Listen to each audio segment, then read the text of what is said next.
Hello there, this is Grandma again. Would you like to hear some more of the story in Grandma's Attic? This one is called Grandma's Apron. It's the chapter number 4. Look here, Grandma, I said. This square is awfully heavy. What was it from? Grandma and I were tying her big quilt, and many of the big squares had yielded a good story. Grandma looked, and then a twinkle came to her eye. Well, now, she said, that was a pocket from your Grandpa's apron. Grandpa's apron? Did Grandpa really have his own apron? I giggled.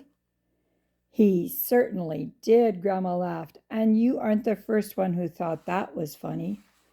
Tell me about it, Grandma, I said. So Grandma began.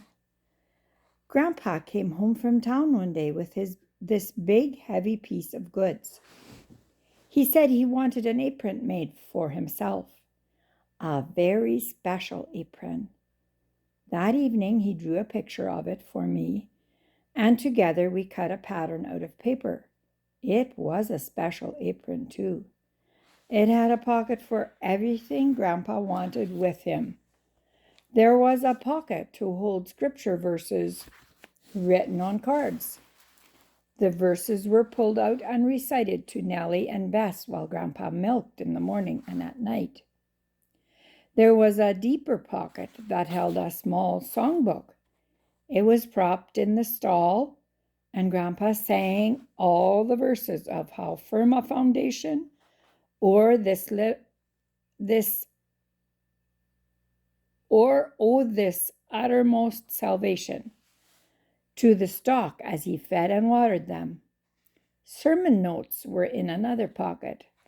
They came out as Grandpa followed behind the plow, and the horses were treated to next Sunday's sermon while they walked up and down the rows. One little pocket in a handy place held round, pink, wintergreen drops, and with small X's on them. Another had a selection of nails that often came in handy.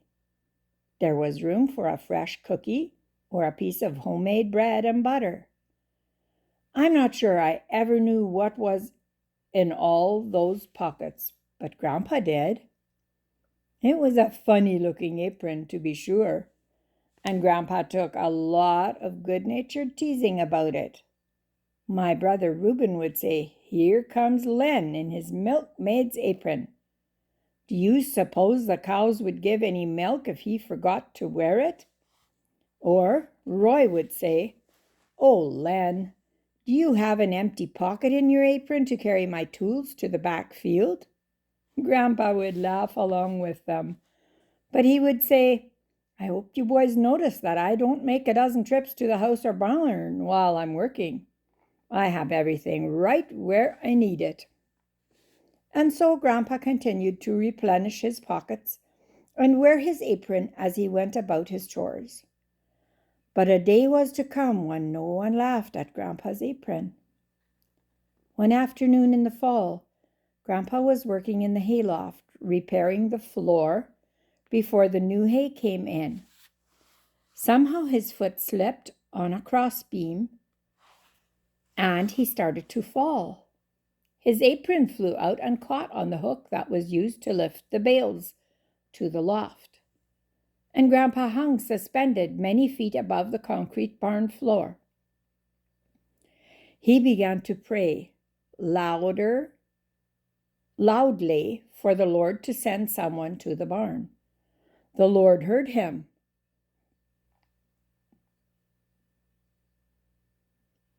I forgot my place here. I looked away a little bit.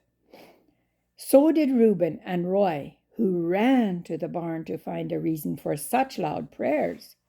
Quickly they pushed the hay wagon under Grandpa and began to lower the hay lift, with Grandpa still attached to it, onto the wagon bed.